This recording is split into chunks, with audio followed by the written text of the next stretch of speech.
in a time when it's easy to become defeated, when one can succumb to despair and negativity. A question I use when I reflect on the state of the world right now is, what gives me energy? What animates my imagination? And what do I need to defend in that context? So many, many questions, a lot of self-reflection, but then reaching out, looking for colleagues, for spiritual strengthening, for courage. This is my second conversation with arts producer, choreographer, teacher, and mentor, Judith Marcuse, who, among other things, is the founder of Judith Marcuse Projects and the International Center of Art for Social Change. You'll hear a lot of passion and energy in Judith's voice and words, and I wouldn't be the first one to call her a force of nature in the best sense of the term. We spoke at her home in West Vancouver.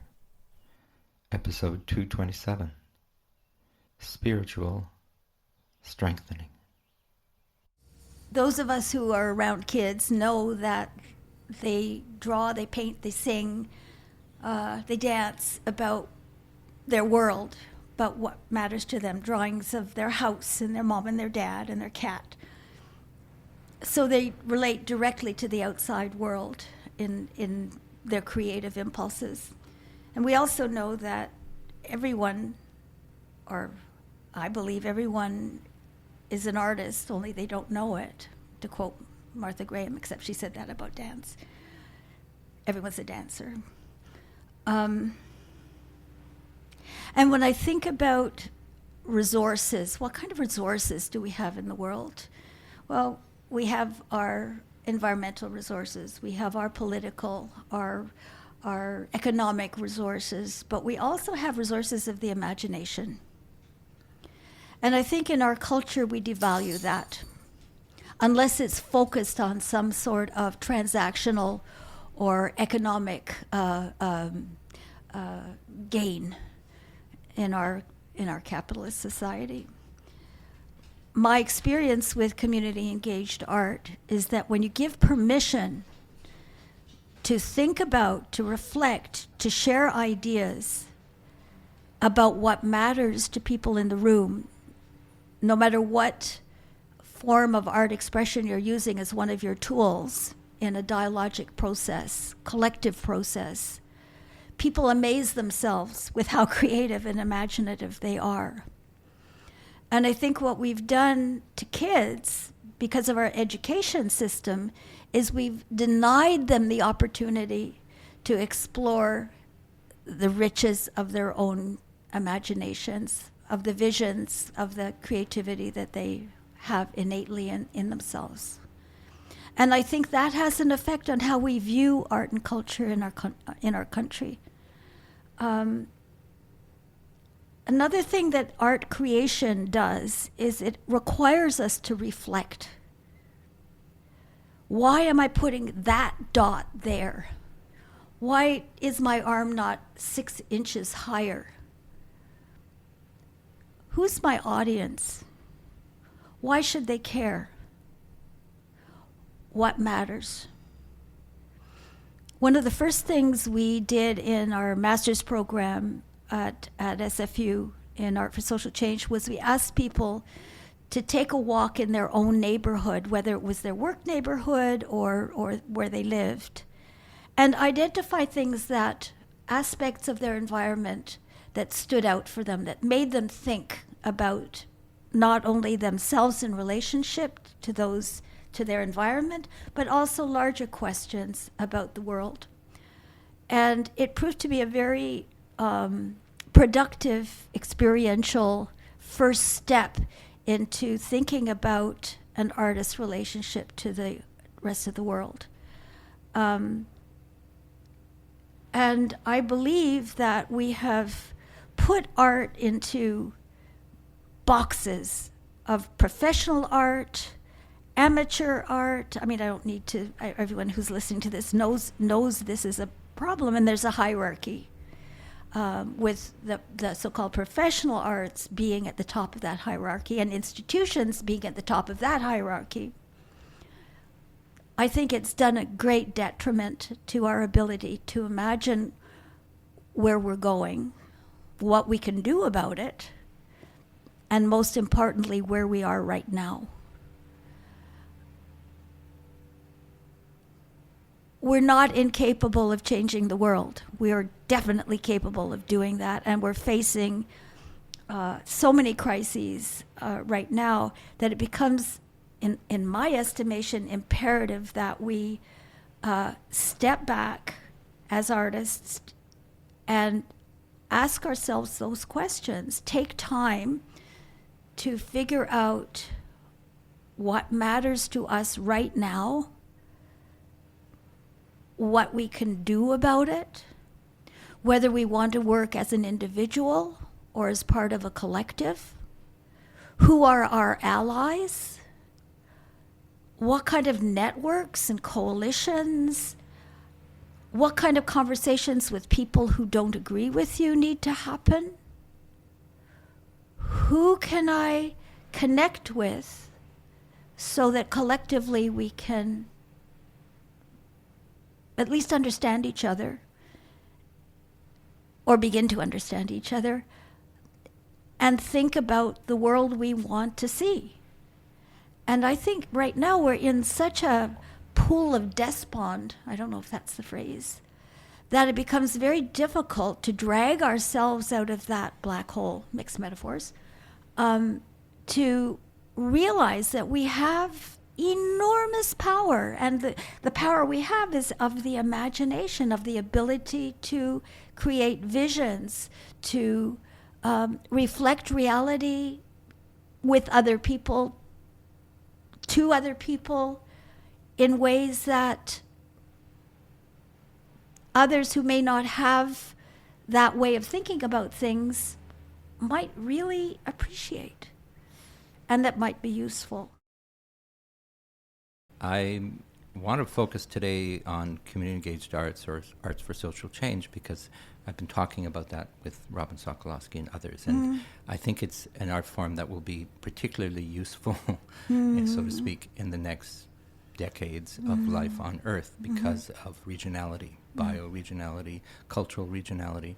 And you've written a lot about that, and those things are available. But so let's talk about community-engaged arts. How, for those who don't know it well, how would you describe it, and how do you see it fitting now and future forward for humans on Earth? Thank you, Claude.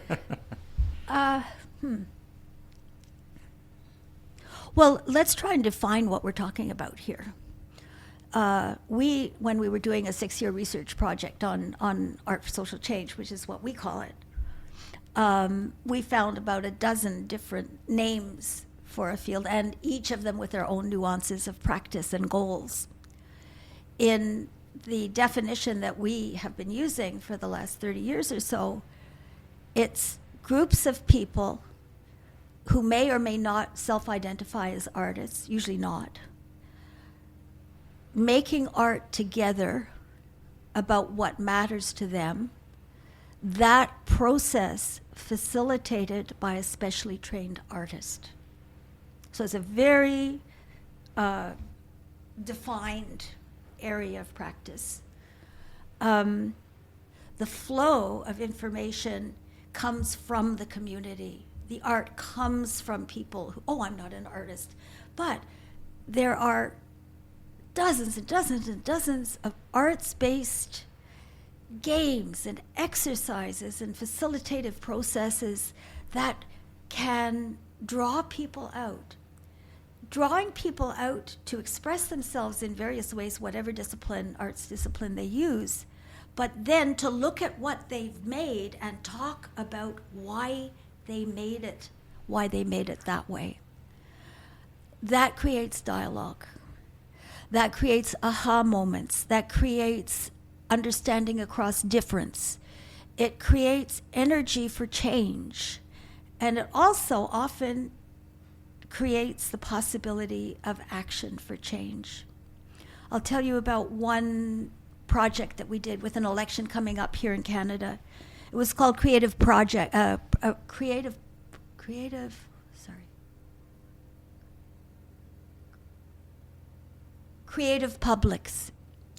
It was called Creative Publics. It was a little van that went around Vancouver and the Lower Mainland. Inside were little. Okay, I'm going to start again. Okay.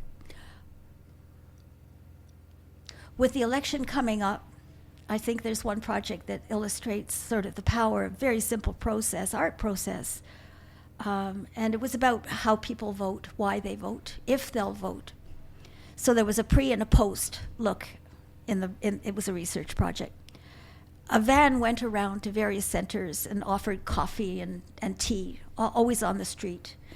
And people were offered pieces of cardboard and a whole bunch of little stickers, a tree, a house, food, and they made collages. And they were asked in those collages to illustrate what matters to them.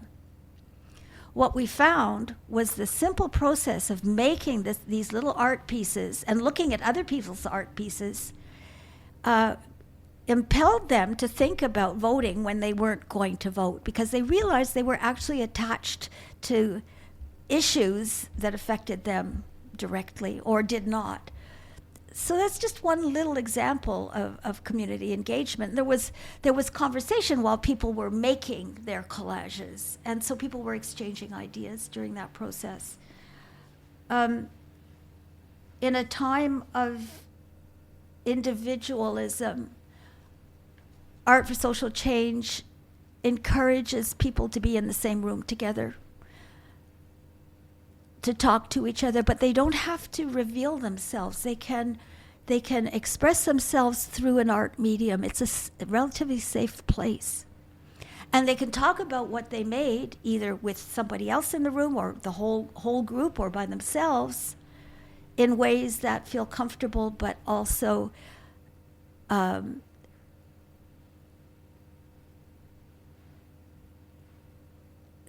they can talk about what they made in ways that are relatively safe, because you're speaking through metaphor.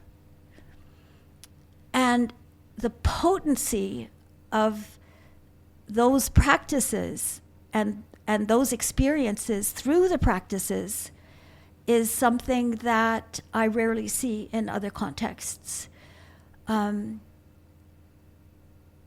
People are not constrained by an agenda. The only agenda is to express yourself in ways that mean something to you. But we're almost out of time already. Oh my God. Unbelievable. What do you recommend people think about or do if they want to become more engaged in community art? There are all kinds of possibilities. Ally yourself with a non-arts organization that's doing change work. Just go see what they're doing. If it's something you could be passionate about or already passionate about, in health, in ecology, in immigrant settlement. This work is seen in almost every sector of Canadian society. Celebrate what matters in whatever context you're operating. Reflect, take time to think about what matters and what you might be able to do as an individual and as part of a coalition or a network. There is a network called the Art for Social Change Network. It's got hubs in every province and territory. Very easy to get online with us.